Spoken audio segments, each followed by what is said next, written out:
अक्षय कुमार की special 26 film आपने देखी होगी। कैसे इस फिल्म में जाली सीबीआई अधिकारी बनकर नेताओं और व्यापारियों के यहां छापेमारी करने वाले ठगों के एक गिरोह की कहानी दिखाई गई है। सोचिए जरा, अगर ऐसी ही कहानी हकीकत की शक्ल ले ले तो क्या हो। आज एक ऐसे ही शख्स की कहानी लेकर आई हूं आपके लिए। मनीष गुप्ता, बिहार के खगड़िया का एक ऐसा ठग जिसने ठगी से 100 करोड़ का साम्राज्य तैयार कर लिया। नमस्कार, मैं हूं श्वेता भट्टाचार्य और मैं सच कहती हूं।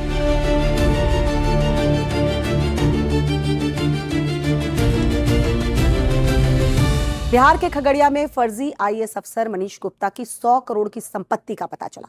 पुलिस इस बात की जांच में जुटी है कि मनीष ने कैसे ये संपत्ति जुटाई। उसे गिरफ्तार तो कर लिया गया, फिलहाल जेल भेज दिया गया है। बिहार का 10वीं का टॉप पर 41 साल के मनीष ने फर्जी आईएएस बनकर 100 करोड़ रुपए कमाए। इतना ही नहीं, इसकी कमाई से खरीदी गई सामानों की लिस्ट अगर आप देखेंगे तो आपके होश उड़ जाएंगे। इसने करीब 7,000 स्क्वायर फीट जमीन पर मुकेश अंबानी के घर जैसा यानी एंटीलिया जैसा घर बनवाया था। इसके पास driverless Tesla car, 8 bank account, 20 credit card, 5 iPhone और आईपैड पुलिस ने बरामद किए हैं। लिस्ट यहीं पर खत्म नहीं होती। इसके घर से करीब 31 लीटर विदेशी शराब मिली है। बिहार में आपको याद है ना, शराबबंदी है। इसके यहाँ से अलग अलग विदेशी ब्रांड की शराब की बोतलें मिली। इसके अलावा बारहसिंगा के 2 सींग मिले और 1 कछुआ तक मिला। मतलब गजब है, क्या रौब, क्या रुतबा। खैर, ये मनीष गुप्ता जो 41 साल का बंदा है, इसने शादी नहीं की है। इसने 12वीं तक खगड़िया में ही पढ़ाई की, 10वीं में जिले में टॉप किया। बाद में यूपीएससी की तैयारी करने के लिए दिल्ली चला गया। दिल्ली से लौटने के बाद वो अपने बचपन के दोस्तों से कट जाता है और फिर शुरू होती है फर्जी आईएएस की असल कहानी। मनीष गुप्ता लंबे समय से खुद को आईएएस अधिकारी बताकर गोगरी थाना क्षेत्र के अलावा बिहार के अन्य जिलों में लोगों को झांसा देकर उनसे ठगी करता था। इसने ठगी से 100 करोड़ का अपना साम्राज्य खड़ा कर लिया। लेकिन कहते हैं ना, झूठ के पैर नहीं होते। बस किसी ने गुप्त सूचना पुलिस को दे दी। पुलिस को जब गुप्त सूचना मिली तो पुलिस ने जांच शुरू कर दी। पुलिस के अनुसार पूछताछ के दौरान मनीष ने खुद को केंद्रीय सतर्कता आयोग से जुड़ा व्यक्ति बताने की कोशिश की। इतना ही नहीं, उसने खुद को राष्ट्रीय सुरक्षा सलाहकार यानी एनएसए अजीत डोभाल का गुप्त एजेंट होने की बात तक कही। पुलिस ने इन दावों को फर्जी पाया। हाँ, मगर उसके पास से ऐसा पहचान पत्र बरामद हुआ जिस पर खुद को आईएएस अधिकारी बताया गया था, जो पहचान पत्र जांच के बाद फर्जी बताया गया। मनीष गुप्ता ऐसा रौब जमा कर रखता था, उसके पड़ोसी उससे दूर रहते थे। वो खुद को प्रधानमंत्री कार्यालय यानी पीएमओ में काम करने वाला अधिकारी बताता था। वो कहता था कि पीएम मोदी और राष्ट्रीय सुरक्षा सलाहकार एनएसए अजीत डोभाल से उसकी सीधी बात होती है। ये खेल कई सालों से चल रहा था। मनीष गवर्नमेंट ऑफ इंडिया लिखी गाड़ी में चलता था, तो लाजमी है लोगों को उसकी सच्चाई का अंदाजा नहीं रहा होगा। इसने ना जाने किन किन लोगों को ठगा होगा। पुलिस जांच फिलहाल चल रही है। पुलिस के मुताबिक आरोपी की संपत्ति, उसके आय के स्रोतों की जांच पुलिस फिलहाल कर रही है। मनीष की संपत्ति बिहार के अलावा दूसरे राज्यों और विदेशों में भी होने की सूचना है। यह मामला केवल फर्जी पहचान बनाकर लोगों को गुमराह करने तक का नहीं, बल्कि इसमें वित्तीय लेन देन और संपत्ति से जुड़े पहलुओं की भी जांच हो रही है। जांच एजेंसी ये पता लगाने में जुटी है कि मनीष किन किन लोगों से संपर्क में था। तलाशी के दौरान आपको बताएं, बड़ी संख्या में बैंकिंग दस्तावेज मिले हैं। पुलिस ने 20 क्रेडिट कार्ड, 8 डेबिट कार्ड और 4 चेकबुक बरामद किए हैं। इतनी बड़ी संख्या में बैंकिंग कार्ड मिलने के बाद पुलिस अब इनके खातों और लेन देन की जांच कर रही है।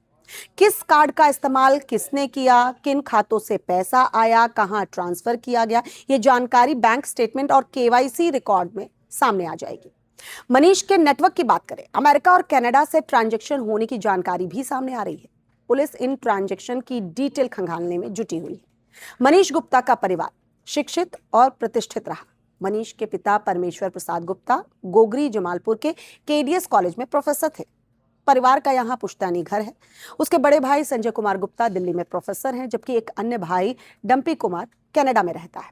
परिवार के अन्य भाई अलग अलग शहरों में प्राइवेट कंपनियों में जॉब करते हैं। सोचिए जरा, आखिर मनीष ने ये ठग बनना क्यों चुना होगा, या ठग बनकर वो किसी और के लिए काम तो नहीं कर रहा था। मनीष को कानून का कोई खौफ नहीं था। वो कौन लोग थे या हैं जिनके दम पर मनीष ये कांड कर रहा था, या इस पूरे फर्जीवाड़े के पीछे सिर्फ उसका दिमाग है? गाजियाबाद से मनीष का कनेक्शन क्या है और क्यों मनीष जब से गाजियाबाद अपने घर लौटा तब से वो लगातार घर को और बेहतर बनाने में जुट गया। मनीष के घर का नाम परमेश्वरी भवन है, जिसमें आपको ऐशो आराम की हर वो चीज नजर आ जाएगी जो आपने कभी देखी नहीं होगी। मनीष के घर में स्विमिंग पूल है, पर्सनल थिएटर है, घर के अंदर महंगी इटालियन टाइल्स का इस्तेमाल किया गया है और पूरे परिसर की सुरक्षा के लिए 25 से ज्यादा सीसीटीवी कैमरे लगे हैं। पुलिस ने इन सीसीटीवी का डीवीआर जब्त किया है, जिससे कि घर पर आने जाने वाले लोगों की पहचान की जा सके। पुलिस की जांच जैसे जैसे आगे बढ़ेगी, संभव है नए नए खुलासे होंगे। ये मामला पुलिस की नजर में केवल फर्जी पहचान बनाकर लोगों को गुमराह करने तक सीमित नहीं है, बल्कि इसमें वित्तीय लेन देन और संपत्ति से जुड़े पहलुओं की जांच भी पुलिस कर रही है। देखना बेहद दिलचस्प होगा कि पुलिस को इस फर्जी आईएएस के तार कहां कहां से जुड़े हुए मिलते हैं और कहीं जिसे पुलिस मास्टरमाइंड समझ रही है वो किसी और के हाथ की कठपुतली तो नहीं। जमालपुर का रहने वाला मनीष गुप्ता अपने आप को आईएएस ऑफिसर बताकर बहुत लंबे समय से गोगरी थाना क्षेत्र और साथ ही साथ बिहार के अन्य ज़िलों में लोगों से ठगी का कारोबार चला रहा था। इसके अलावा ये अपनी जो प्राइवेट गाड़ियां हैं उन पर आईएएस का बोर्ड लगाकर या गवर्नमेंट ऑफ इंडिया का बोर्ड लगाकर समाज में दहशत फैलाता था और दबंगई पैदा करता था। और इसके द्वारा बताया गया है कि ये सेंट्रल जो केंद्रीय सतर्कता आयोग है उसका ये कार्ड अपने को दिखा रहा था। और साथ ही साथ जब इससे इंटरोगेशन की गई तो इसके द्वारा बताया गया कि वो भारतीय सुरक्षा प्रमुख श्री अजीत डोभाल के अंडर कवर एजेंट के रूप में भी काम करता है। जो सारी चीज़ें इसकी प्रथम दृष्टया फर्जी पाई गई हैं वो इसका जो आइडेंटिटी कार्ड है जिस पर आईएएस ऑफिसर लिखा हुआ है उसको जब्त किया गया है।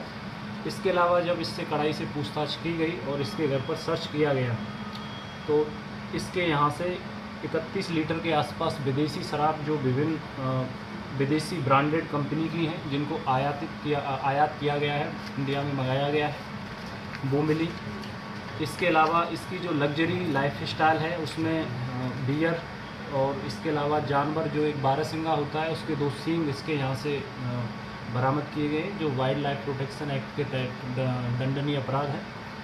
साथ ही साथ इसके पास से एक टेस्ला कंपनी की जिस पर गवर्नमेंट ऑफ इंडिया का बोर्ड लगा हुआ है वो कार भी जब्त की गई है।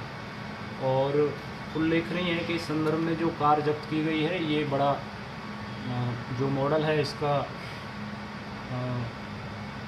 टेस्ला कंपनी का, तो ये ड्राइवरलेस कार की कैटेगरी में तो नहीं रखी जा सकती है, लेकिन चूंकि इंडिया में अभी गवर्नमेंट ऑफ इंडिया द्वारा उसको अलाउड नहीं किया गया है ड्राइवरलेस कार को, तो ये जो इसके फीचर्स हैं ये एफएसडी वाले फीचर्स हैं।